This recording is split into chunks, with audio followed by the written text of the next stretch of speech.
Jó 36, o versículo 15. Os que sofrem, porém, ele os livra em meio ao sofrimento. Na aflição, ele lhes fala. Olha que coisa maravilhosa. Para iniciar nossa conversa, a gente precisa entender que o mundo que a gente vive hoje não é o mundo sonhado por Deus, ok? A sociedade que a gente vive não é a sociedade sonhada por Deus. Obrigado, querida. Então, tudo que, ou muito do que passa hoje, não é aquilo que Deus tem para mim e para você. E muitas dessas coisas vão seguir, infelizmente, até quando diz lá no Apocalipse que Deus vai secar dos nossos olhos, né? Toda lágrima, então não vai ter lágrima, não vai ter choro, não vai ter sofrimento. Então, muitas dessas coisas, infelizmente, a gente vai ter que viver com elas até lá. Aí é por isso que entra a beleza desse versículo, né? Porque no sofrimento, né?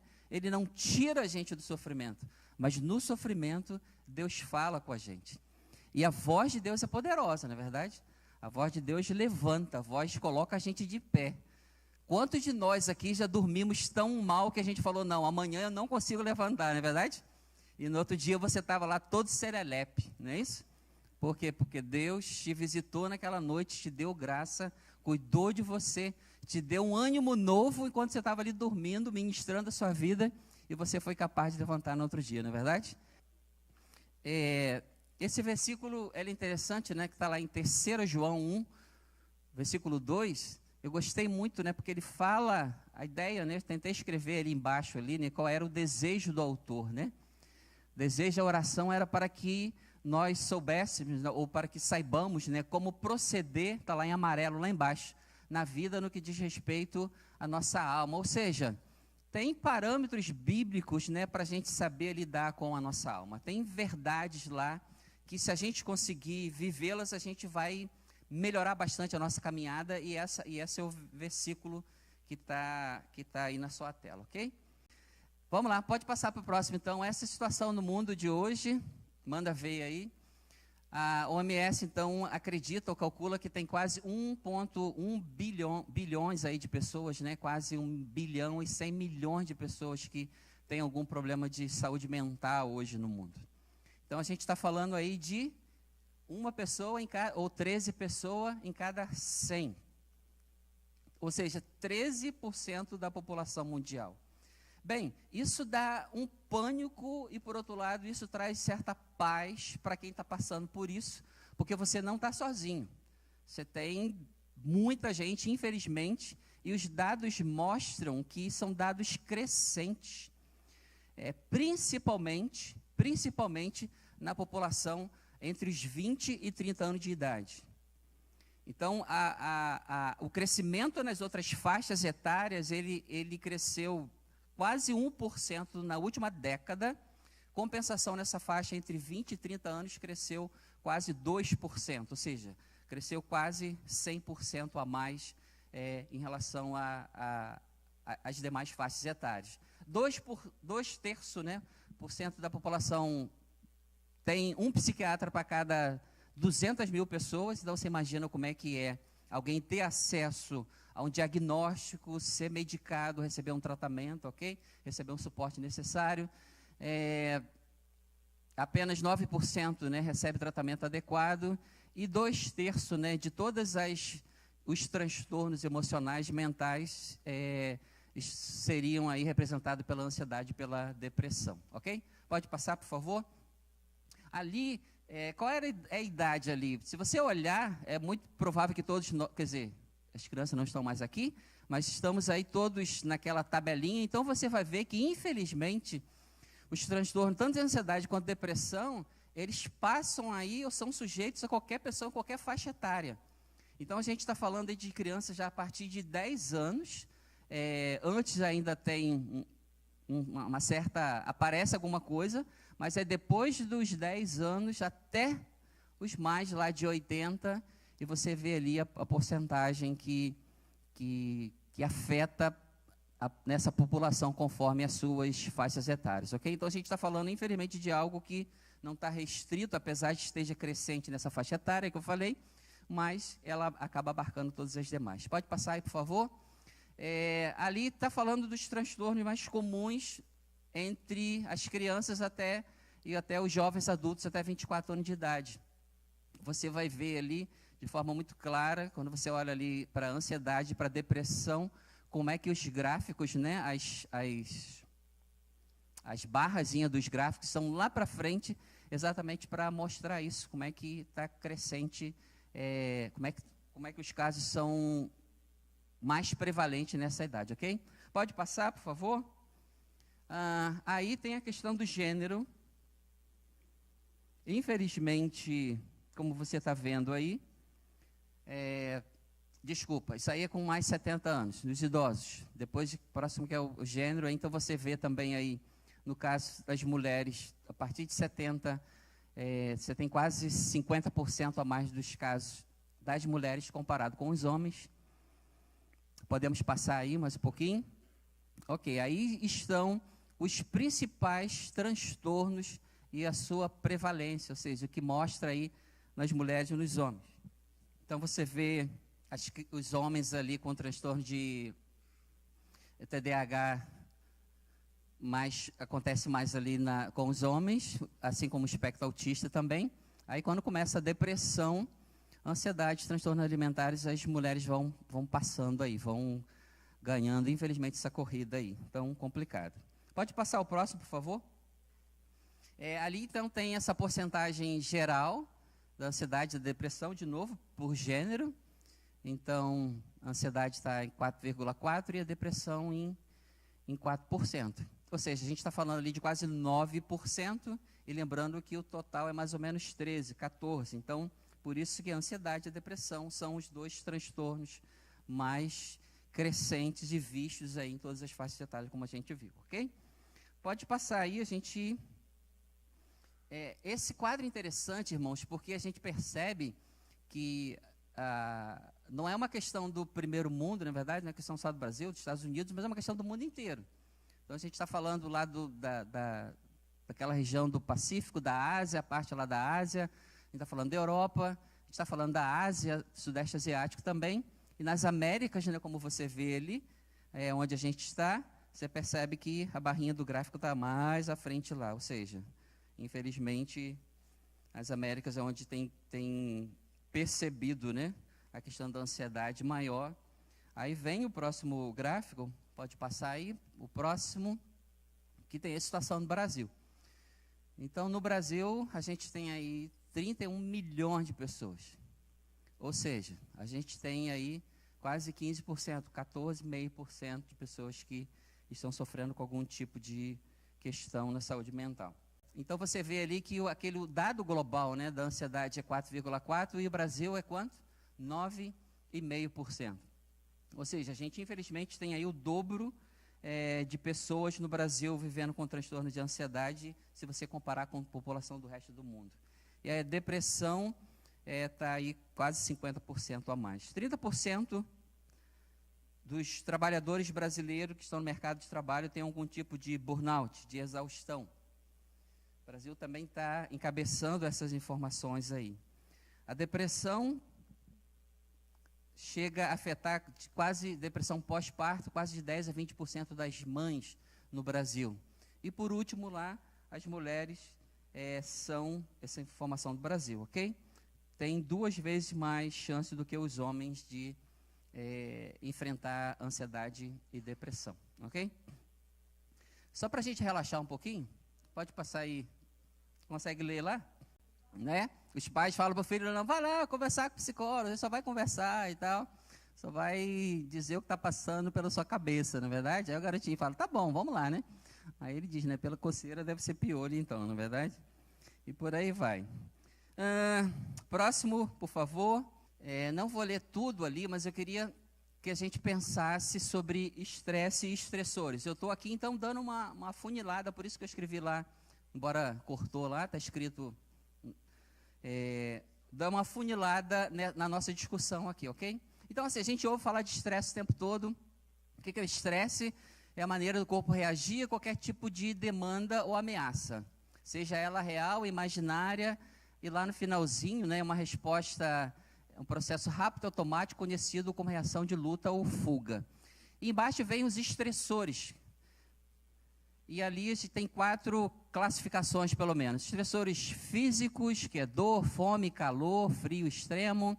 Estressores psicológicos, que é o que eu quero chamar a sua atenção hoje.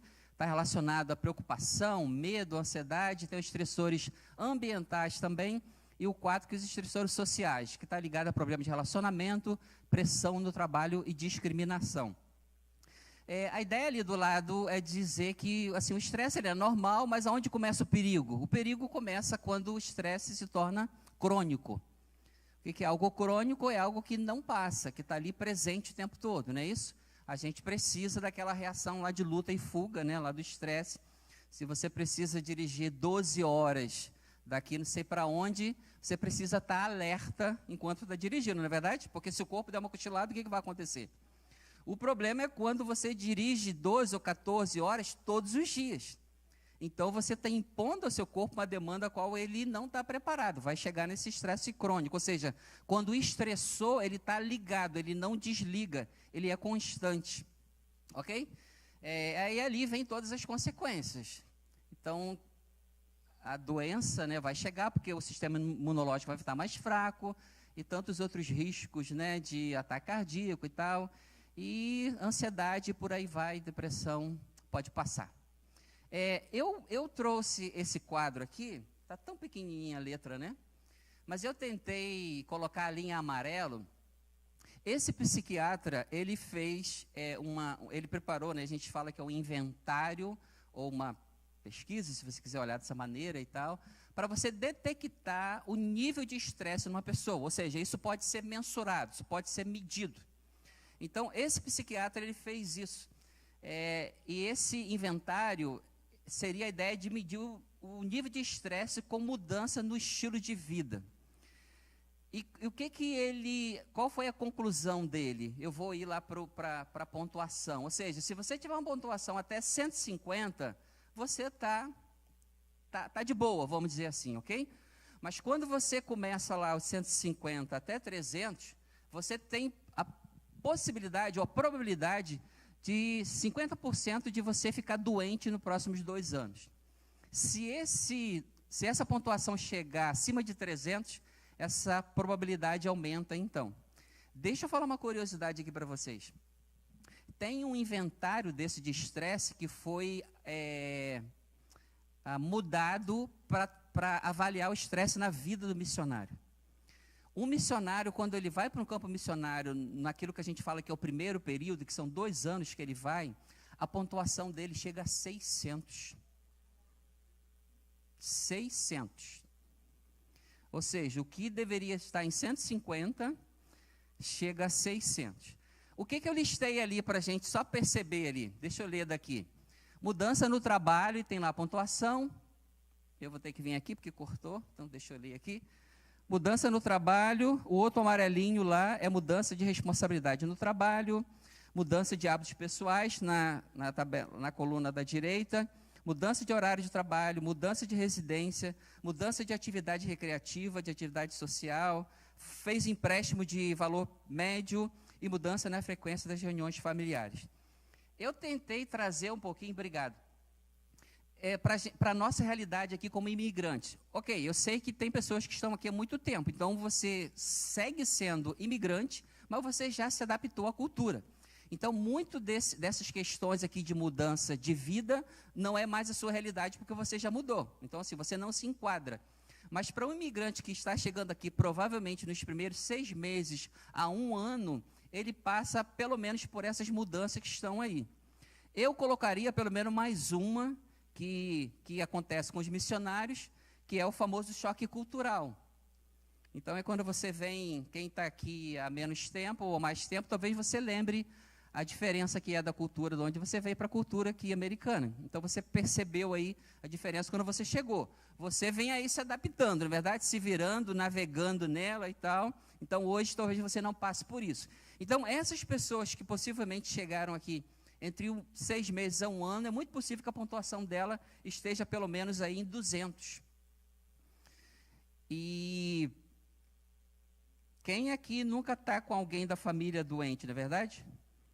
Quem aqui às vezes não perde o emprego, ou tem com problema familiar em casa, tem outras questões que estão listadas aí. Então, assim, é muito provável que nós, de maneira geral, estou falando aqui da média, estejamos aí com essa pontuação acima de 200. A próxima tabela, deixa eu deixar uma coisa clara aqui para os irmãos. A ideia não é comparar o que está em azul com o que eu vou mostrar aqui depois, ok? Mas eu sei que se a gente fosse tentar listar um pouquinho da nossa realidade aqui, então você acha que esses aí são verdade daqui? Muito policiamento e segurança, melhores hospitais, boa cama, trabalho diverso, milhões de pessoas, melhores faculdades, muitos pontos turísticos, boas academias, rede social, iPhone, contas em dia, melhores relógios, possibilidades. Vocês acham que essa é um pouquinho a nossa realidade aqui? Mas, de novo, eu não estou dizendo que eu não quero comparar isso aqui da onde você veio, seja lá do Rio de Janeiro, São Paulo ou qualquer outro lugar do Brasil. Eu não estou aqui comparando a sociedade americana com a sociedade brasileira, ok? O ponto aqui não é esse. Vamos lá para o outro lado aí. Se tem a bênção nossa cada dia, tem também o estresse nosso cada dia. Então, por exemplo, há muita paz e segurança.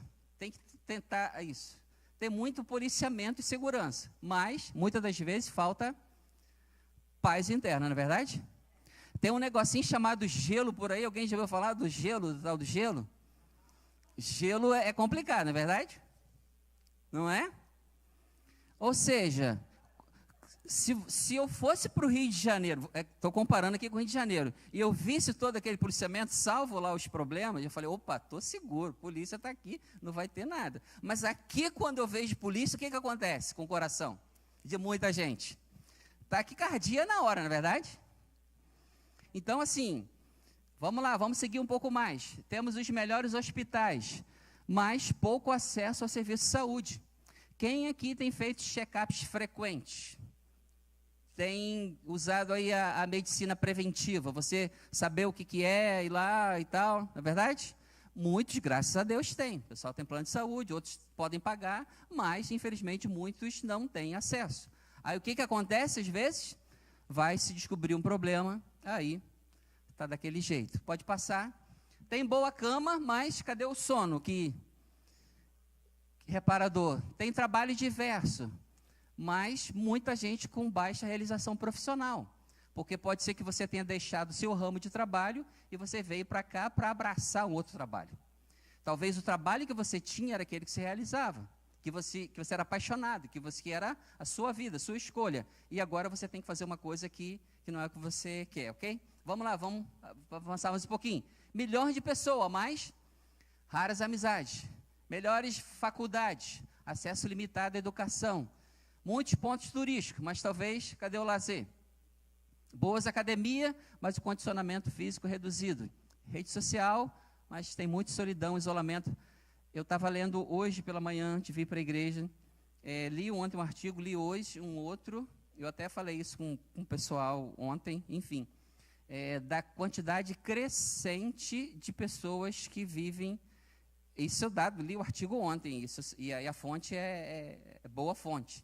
Que 50% dos americanos, em algum momento no ano passado, teve esse sentimento de isolamento, de solidão.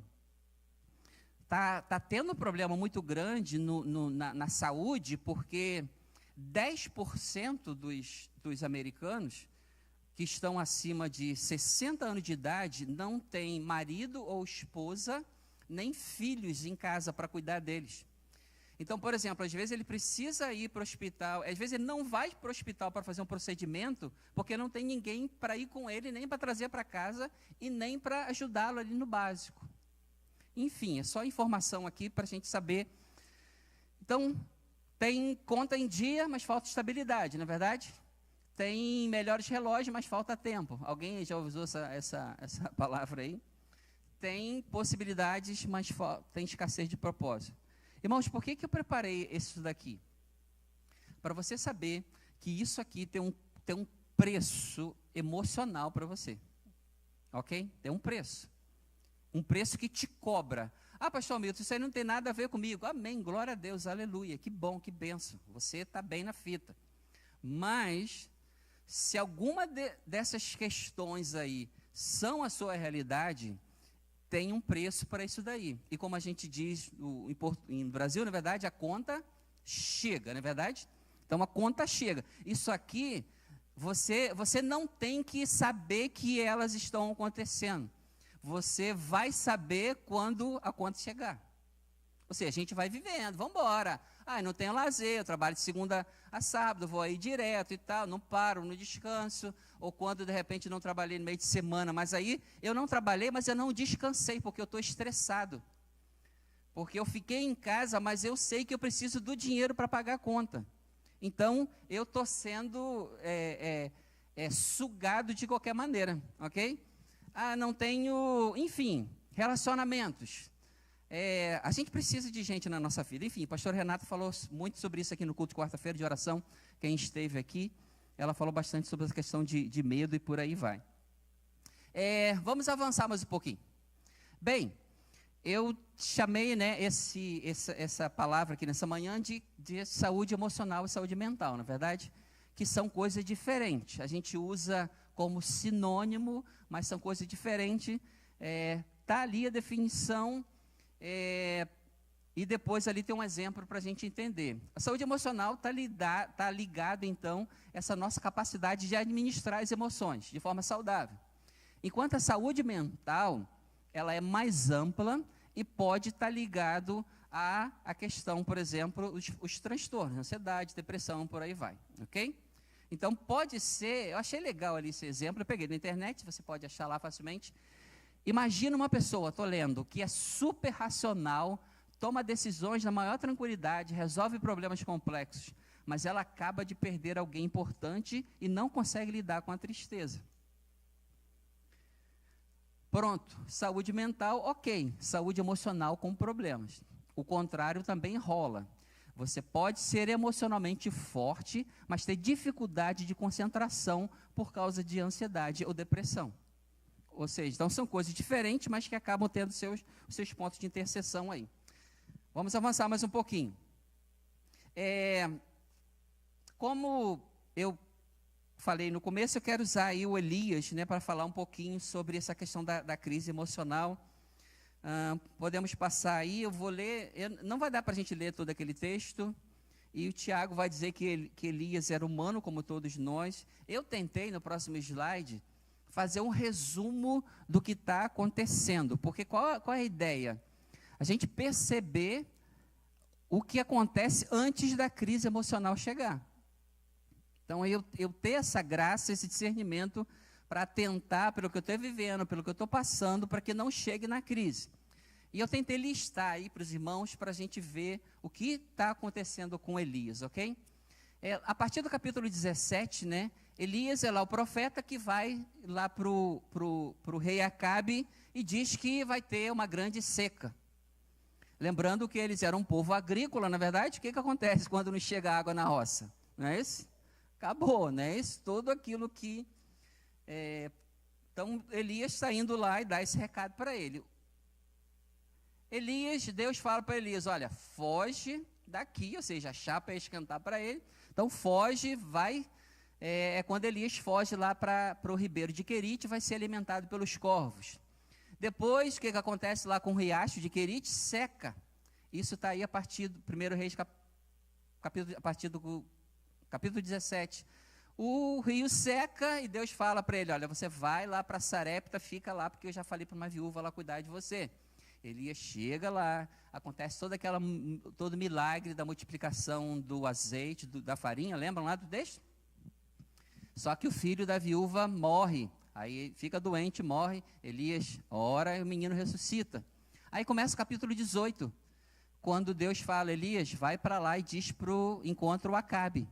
E Elias volta para lá e encontra o Obadias. Obadias era o mordomo do palácio de Acabe, era um homem temente a Deus. Aí Elias, então, encontra Acabe, ele confronta o povo e tem lá aquele episódio do Elias de profeta de Baal, que é o que a gente mais conhece da história de Elias, e depois ele corre lá de novo e vai para Jezreel. Aí quando chega o capítulo 19, então, que é a crise emocional. Bem, Me perdoe pelo correr aqui, ok? Mas preciso correr para estar chegando aqui. Depois você tem aí a semana toda para de assistir novela e Netflix e leia capítulo 17, capítulo 19 de Elias, ok? De 1 Reis, ok? Pode passar, por favor. Bem, eu quero ser mais específico aqui para a gente olhar para Elias e olhar para a gente ao mesmo tempo, ok? Para a gente entender o que está acontecendo. Elias fala com Acabe sobre a seca. Pode seguir, dá uma seguradinha aí. O que acontece ali nesse primeiro momento? Ele tanto tem aí o ódio do Estado, não é verdade? Porque o povo de Israel estava vivendo lá, muito bem, obrigado, na idolatria, no pecado, mas economicamente eles estavam bem. E Elias vai lá e diz, olha, não vai chover, exceto pela minha palavra. E ele também instiga essa reprovação popular, ou seja, o que esse cara vem dizer aqui que não vai ter mais chuva? Como assim? O que vai ser lá com o meu pezinho de tomate, de Giló, não é verdade, Tchau? Vai secar, não vai ter como resolver lá o meu problema. Então, aí vem o segundo momento. O que acontece com Elias? Ele precisa se esconder. Irmãos, Elias caminhou 200 quilômetros. Alguém já caminhou 10 quilômetros aqui? 20? 40? Alguém já foi na maratona do 40 aí? Já, né? Ah, é Chechel, né? Tem que tirar o chapéu para ele, né? Vou até tirar o chapéu para você aqui, né? E alguém, se eu tentasse andar 40 quilômetros, eu conseguiria? Quanto tempo você teve que se preparar para andar 40 quilômetros?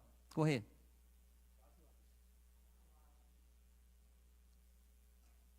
Não é assim que acontece com os maratonistas? Prepara o ano todo para correr ali os 40 quilômetros naquele dia.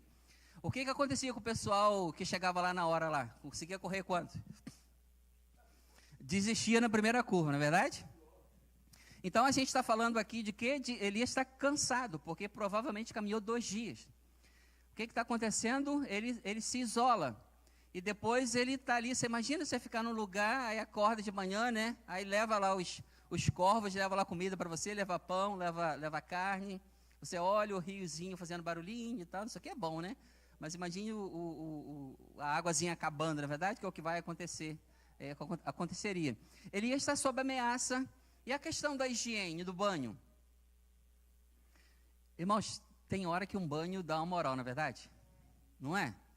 Tem aquele dia que parece que você trabalhou 70 horas e você chegou em casa, parece que aquele banho foi... Quando você saiu debaixo do banho assim, parece que você era uma outra pessoa, não é verdade? O banho não tem esse poder? Então assim, ele cara está ali, ó, talvez tenha ficado quase 1 ano. Depois, calor, frio, o que está acontecendo? Falta de abrigo, ou seja, o estressor, lembra lá dos estressores? Nós estamos falando aqui dos estressores da vida de Eli, ok? O que acontece ali? Alimentado por animais impuros, ou seja, as crenças e valores de Eli estão sendo confrontados. Então, você tem estressor pessoal, você tem estressor físico, você tem estressor emocional, e você tem uma das coisas mais difíceis para a gente, que é quando os nossos valores e crenças são confrontados, porque o animal era impuro, então assim, Elias não deveria comer uma comida que fosse trazida por aquele animal. Bem, a gente precisa avançar aqui. Mudança na dieta. Você já ficou chateado quando teve que mudar a dieta? Misericórdia, não é verdade? A vida segue de Elias. Pode passar, vamos seguir aí. Qual é o próximo ponto? Elias busca refúgio no território inimigo. Aí o que acontece? Quanto é que ele caminha? Mais 500 quilômetros. Irmãos, a gente morava no Rio, ia para São Paulo, era 300 e poucos quilômetros. Parecia que nunca chegava. De carro, com ar-condicionado, tranquilo. Parava lá naquele posto de gasolina, comia aquele negócio bom e caro que vende, não é verdade? 500 quilômetros. Não sei nem onde é 500 quilômetros. Que não tinha isso tudo lá. Então, se 200 ele caminhou 2 dias, pode ser que a gente está falando aqui de uma caminhada de 1 semana. Aí você já está sendo ameaçado, você está sendo perseguido, você está vivendo, está com seus valores sendo confrontados, você ainda tem que caminhar 500 quilômetros. Ele está inseguro, vulnerável, porque você está agora no território do inimigo, então ele saiu do território de Israel para ir para o território inimigo, para estar lá, para onde Deus mandou, é quando ele vai para Sarepta. Ele está dependente, porque agora Deus parou de mandar provisão, agora é uma viúva que vai dar comida para ele. Eu quero falar aqui para os homens, aqui, ó, eu não vou nem pedir para você levantar a mão, ok? Mas quantos aqui que não gostam de ser dependente de ninguém? Eu sei que mulheres também têm. É ruim depender, não é verdade, irmãos? Quem aqui chegou e ficou 2 dias na casa de alguém, no terceiro já queria meter o pé, não é verdade? Ou ficou uma semana, parecia que um mês era uma eternidade, não é verdade? Estava ali incomodado e tal. Então, Elias está vivendo essa dependência, que chega, não tem jeito. Tá na seca, e ele chega lá, precisa lidar com a saúde, com a morte lá do menino, pessoas próximas. E eu gosto muito dessa frase, né, que está lá em Hebreus, né, que ele tira a força da fraqueza para se posicionar diante do caos. É quando ele agora está com o menino doente, você lê esse texto depois, ele fala, Deus, o Senhor mandou para cá, para isso aqui também? Então, entre todas as crises ali, ainda tinha crise com Deus ainda, tinha questionamento com Deus. E vocês sabem como é que Deus é, não é verdade? Deus é isso daí, é uma bênção, amém, aleluia. Mas às vezes Deus permite a gente passar por tantas tempestades, como Fabiana cantou aqui no começo, não é verdade? E às vezes a gente não entende, porque às vezes a tempestade que Deus deixa a gente passar não é tempestade de verão. A gente estava lá no lago ontem, escureceu, chuvarada, vento. 20 minutos depois o sol, bonito lá. Às vezes na vida não é assim, não é verdade? Tem tempestade que parece que nunca vai acabar. Tem tempestade que é persistente. Ou seja, é um estressor constante, ele não passa, ele está sempre ligado ali. E Elias, então, tem que tirar força para orar pelo menino, graças a Deus, o menino foi ressuscitado.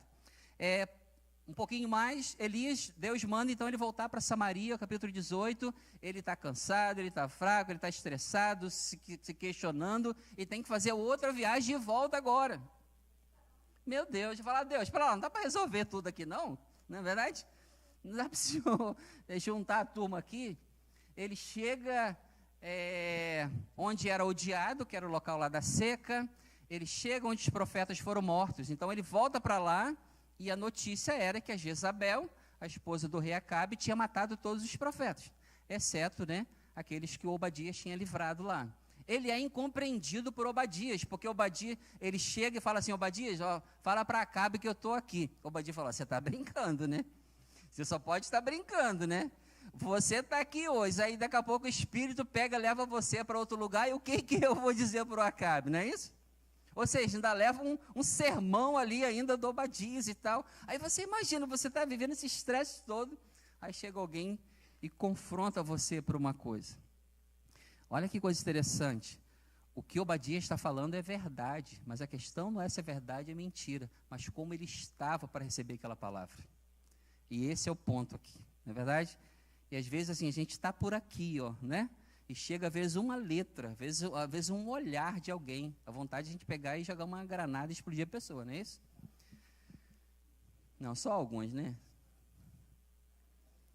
Dá. Elias chega e encontra o Acabe, o rei. E o rei fala, você está perturbando. Fala, não, quem está perturbando o negócio aqui é você. Elias entrega uma palavra dura para o povo, assim, ele está em crise com Deus, está cansado, está vivendo isso tudo e ainda tem que pregar. E chegar lá e dizer para o povo, olha, vocês têm que saber o que vocês querem da vida de vocês. Se Baal é Deus, vai seguir a Baal. Se não é, siga o Senhor. Aí vem o grande desafio lá no Monte Carmelo, com aquela história bonita, que a gente ouviu imensas pregações, que eu não vou não vou passar correndo. Mas você pensa a cena, agora vivendo tudo isso, tem aquilo tudo lá e ainda tem no final, quando os profetas são mortos. Aí ele ainda tem que orar, irmãos, meu Deus do céu.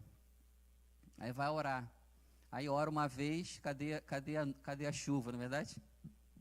Tem que orar 7 vezes. Aí lá na 7ª vez é que vem lá a nuvenzinha, lembra lá da história? E eis uma pequena nuvem do tamanho da mão do grande homem, né, como diz a música. E vem toda a chuva.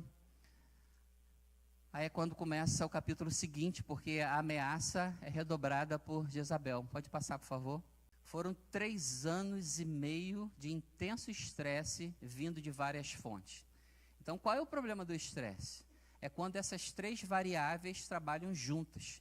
É o tempo, a intensidade e a quantidade de estressores.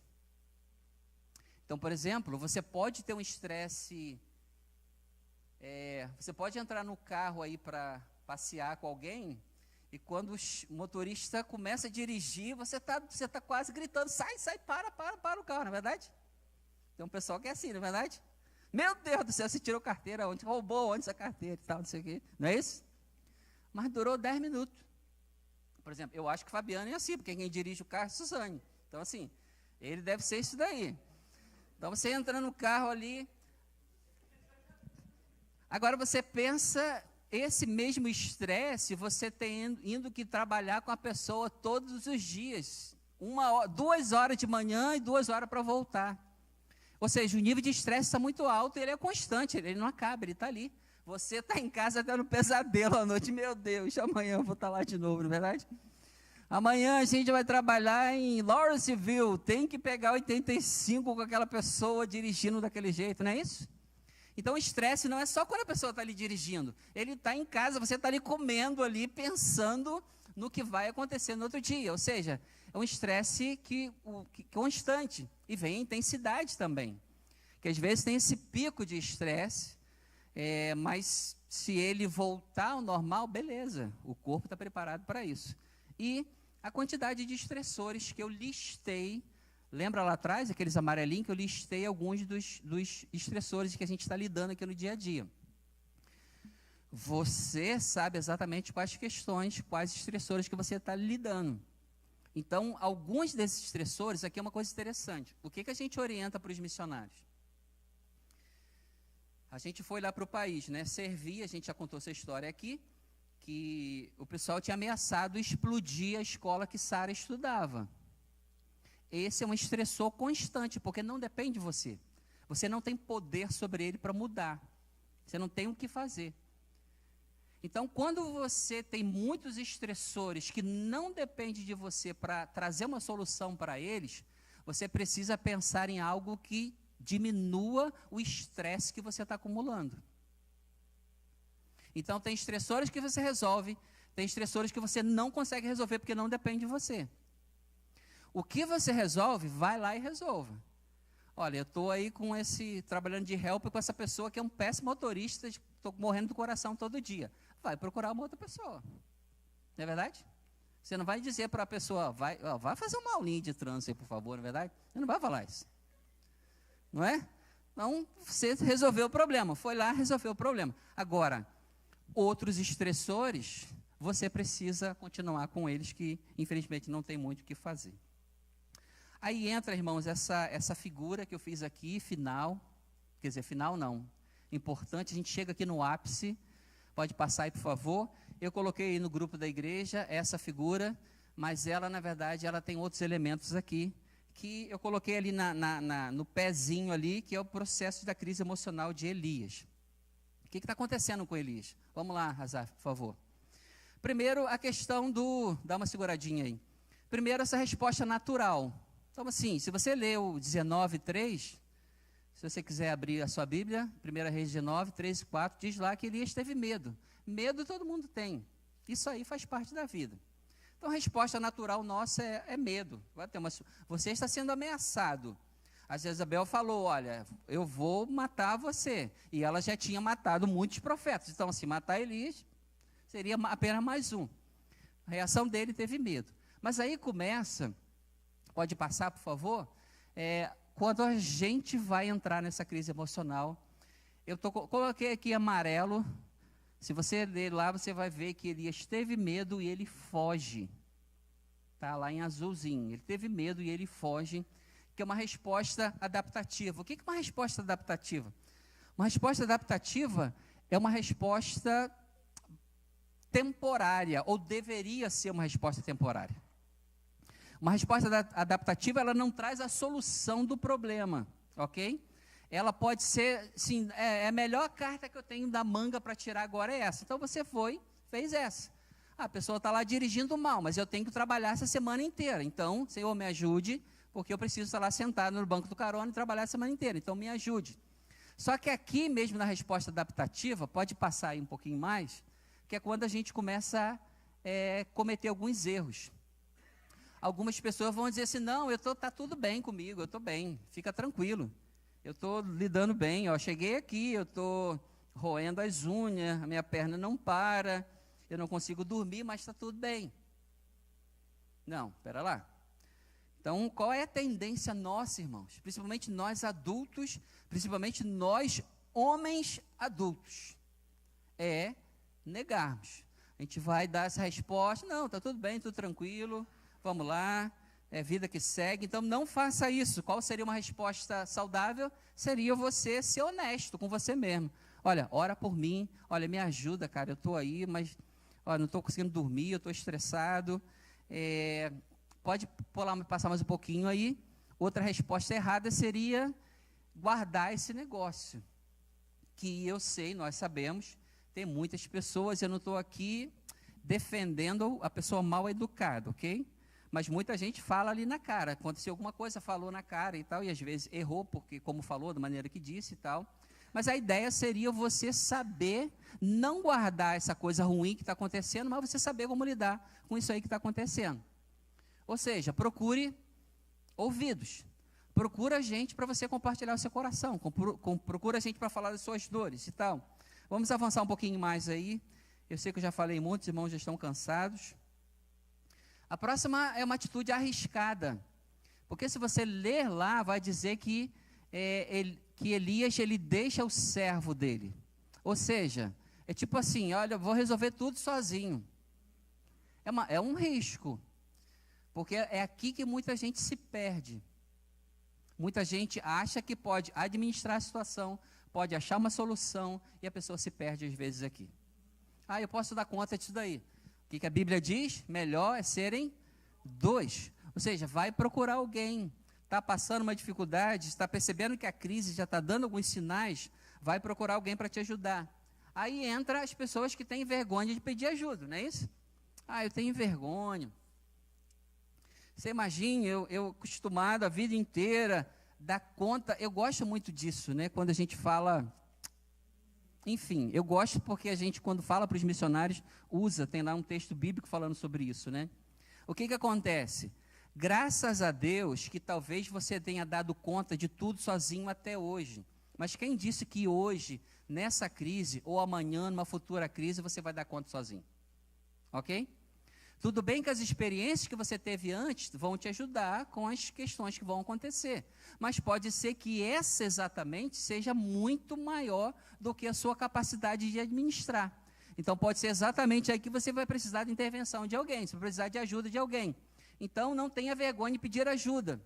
Aí é o que a Bíblia vai falar, né? Tanto, né? Aí que a gente percebe o quanto a igreja pode e deve ser esse lugar de cura, de ministrar graça, porque a gente tem mais de 30 versículos na Bíblia dessa questão da gente estar cuidando um do outro, inclusive Gálatas 6:2, o mais famoso, que a Bíblia fala para a gente levar as cargas uns dos outros. A gente costuma dizer o seguinte, quando você tem um problema e você compartilha o problema, você passa a ter meio problema. Legal, né? Você tem um, você compartilhou, você tem meio. E é por aí. E Deus sabia que nós precisaríamos de uma comunidade para estar junto, esse lugar de cura, de ministração mútua. Só que o Elias piora, porque ele não apenas tem medo, ele não apenas foge, ele não apenas deixa o servo, vai sozinho, pode passar aí, mas entra esse último estágio que é o isolamento. Quando ele vai para o deserto, então o texto diz lá que ele entra no deserto. Ou seja, ele tem uma atitude que a gente, vou dizer que não saudável, pode passar aí, vamos seguir, procura ajuda, vício diverso e fechando aí, considere ajuda profissional. Irmãos, qual é o problema da gente quando você entra numa situação dessa? É que entrar é fácil, sair é muito complicado. Então, qual é a tendência natural nossa? É buscar coisas para tentar equilibrar dor e prazer. E a gente muita gente vai pegar esse caminho do vício. A pessoa não está lá no vício. É claro, tem questões genéticas, outras envolvidas lá. Mas muitas das vezes as pessoas estão lá no vício porque é uma maneira que vai dar prazer para ela ou vai tirá-la daquela situação de dor ali. Bem, eu trabalhei o dia inteiro, ralei o dia inteiro. Eu sei que eu estou com uma questão, seja minha ou seja em casa, pessoal, com a minha família. Eu sei que se eu der uma parada no bar e tomar 4 cervejas, eu já vou chegar em casa com essa dor que está guardada aqui meio de lado. Aí que eu já cheguei em casa cansado, já comi alguma coisa, fui lá dormir, pronto. Acordei no outro dia, a vida começa de novo. Então a nossa tendência como ser humano é fazer isso. A gente vai, não tem jeito, a dor está presente. Você vai fazer alguma coisa para tentar resolver a dor. E nessa, muitas pessoas acabam indo para os vícios e a gente vê aí tantos outros fatores decorrentes desse processo. Estou caminhando para o final. A gente tem alguns caminhos saudáveis. Eu queria compartilhar pelo menos 3. O primeiro, não humanize o espiritual e nem espiritualize o humano. Só vou ler ali. Numa questão espiritual, procuramos líderes ou cristãos maduros para nos ajudarem. Quando o corpo está enfermo, ouvimos os médicos. Por que então achamos que as questões emocionais, mentais, desaparecerão por si mesmo? Não vão. Então, a gente cuida do espírito, a gente cuida do corpo, e esquece que tem essa outra instância nossa que precisa ser cuidada, que está aí, está presente e precisa ser cuidada. Então, o que é de Deus, nós amamos o Senhor, vivemos com Ele, sabemos que Ele é a fonte de todas as coisas, mas eu disse que esse mundo não é o mundo desejado por Deus, então muito do que acontece a gente vai precisar de pessoas para nos ajudar. Eu tenho um segundo conselho, um segundo caminho saudável, eu gostei o conselho de seguro de saúde, né? Não sei se você recebe lá, você que tem seguro de saúde, você recebe essa mensagenzinha ali, né? Para você buscar o serviço de urgência. Porque, assim, você percebeu que alguma coisa está acontecendo? Vai buscar, porque senão o que era urgência vai se tornar uma emergência. E qual é o problema da emergência? É mais caro, então você tem mais perdas e prejuízos, e pode ser que em alguns casos você vai procurar ajuda quando você já está num risco muito grande. Irmãos, essas questões emocionais dão sinais para a gente, ok? Elas vão aparecendo, de uma maneira ou de outra, elas vão pipocando, às vezes pode ser uma questão de saúde recorrente, por quê? Porque o sistema imunológico está baixo e tal, e as coisas vão acontecendo. Então, siga esse conselho, não espere a situação piorar, vá agir uma vez que você percebeu que elas estão aí. E o terceiro conselho seria a gente seguir o exemplo do Deus homem. Jesus lá em Mateus 26, 38 diz assim, né, minha alma está com peso mortal, fiquem aqui comigo.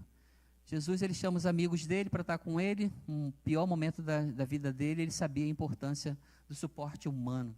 Esse texto é fundamental para a gente.